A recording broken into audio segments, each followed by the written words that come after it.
Hey everybody, John Grimsmo here, bringing you a rare Saturday Grimsmo Grind.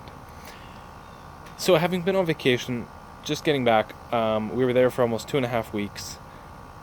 We met a lot of fascinating people, went to a lot of great places. Two of the cities that we went to are cities that um, Meg and I each grew up in, did kind of high school and early 20s years. So we met up with a lot of our old friends from back in the day, which was really, really fascinating to compare all our different groups of friends throughout the years. We kind of met them all throughout the journey and compared stories and everything. And one thing I realized is, everybody's in their early to mid 30s now, and they've all bought houses, and we haven't. And it's like almost all of their lives have gone through a similar path.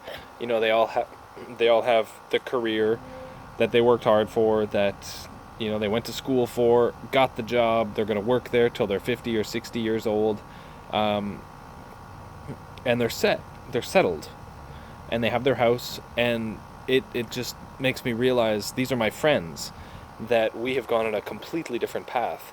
I'm 32 years old. We're still renting houses. We've been renting forever. We've tried to buy a couple times, just not in the right place, and nor is it the right place now. I don't think we want to right now. Um, I've refused to get into a career except for building my own, and now, thankfully, I finally have. And even my wife, she worked for many years and supported me, but she's very happy now to not work and to go off and do her own thing. She's starting to do YouTube now too, and wants to be a solopreneur. Um, but yeah, our life has gone through a completely different path than all of our friends, which is it's just interesting talking to all of them, because they're settled in their mind that they're okay waiting until they're 60 years old, and then they can retire, and then they're good. And it's like, on one hand, we're playing the long game because we're putting off the fancy car, the fancy house, and all that. We don't need that right now, so that we can invest in the business and in ourselves and in grow our kids and get our family going and everything. Um, Yet they are going through the typical path of go to college, get a job, have a family, work till you're 60 years old, and then retire, and then golf. And I hope I'm not offending you friends if you're watching this, but it is interesting. Um, the funny thing is, though, I think we are going to succeed sooner because we don't have to wait till we're 60 years old. Once we, we have the opportunity, and we don't have a fixed income. We can make as much money as we want to. We have unlimited potential, my wife and I, and Eric too. And we realize that now, and we're totally gunning for that. So I think in the next 5 to 10 years, we're going to be so much farther along than they are because of the path that we're choosing. Um, so it's like we're putting off all the luxuries now, the luxuries of life, which is fine. I'm totally okay with that. I'm driving a car that I bought for $500 that I've put a lot of work into, um, and I'm totally chill with that. I'm absolutely okay, and I'm investing all of our money and time into the business that we have, so that long term it can pay off, because that's what I want.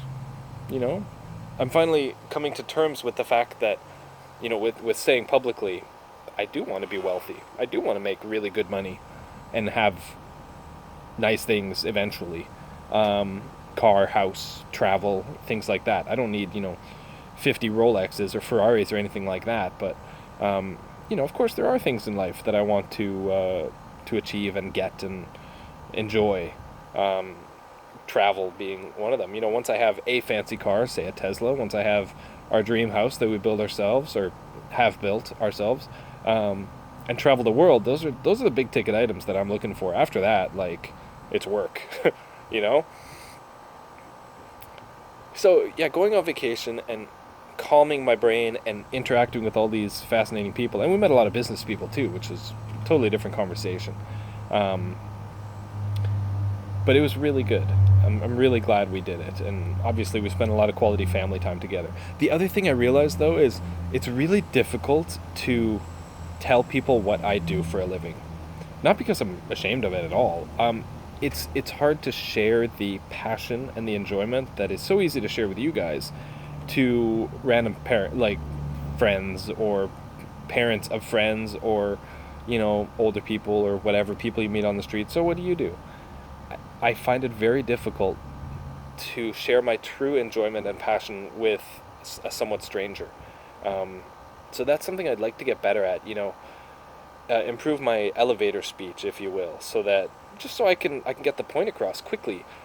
I'm very happy to sit and talk for an hour and share the story that way, but I got to figure out how to get the point across, get the passion across within like 30 seconds, so that I can wow everybody that I meet.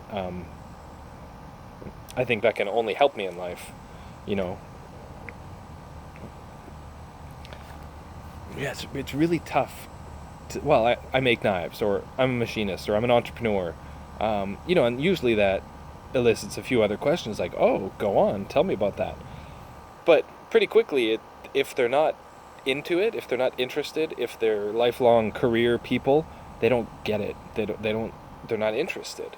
It's not fascinating to them. Whereas I talk to some people who are either entrepreneur or have entrepreneurial tendencies, or are just fascinating people who love to learn constantly.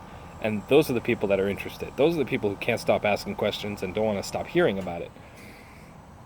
So I really like talking to those people. But yeah, getting the story across to people who aren't interested, I mean, for one, it's kind of a waste of time, but these may be family members or friends or whatever who you have to make an impression on. So coming up with that kind of story is kind of important, and it's something I want to work on. Because I don't have the traditional path. I never went to university. I never worked a job, like a real job. Was basically broke, living off my wife's part-time income for 10 years, growing this, and that's what I had to do to achieve what I've achieved so far.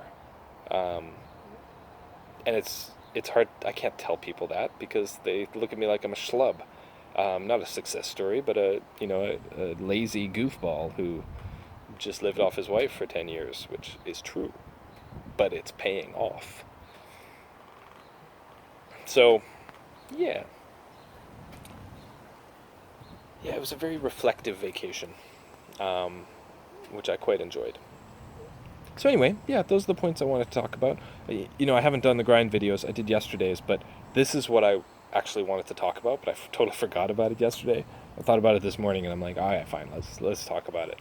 About all the friends that we met, and about talking about our business. I'm super happy and proud for our business, but it's hard to bubble over and share that enthusiasm with people who aren't that interested or who just don't get it. Without taking a lot of time to explain, and most people aren't willing to sit there and listen through it. So, yeah. Well, anyway, I hope you guys have a fantastic weekend, and I will see you on the next grind video. I'll try to get some shop stuff filmed too, because I know you guys like seeing that, and I like filming it too. Alright guys, take care. Bye.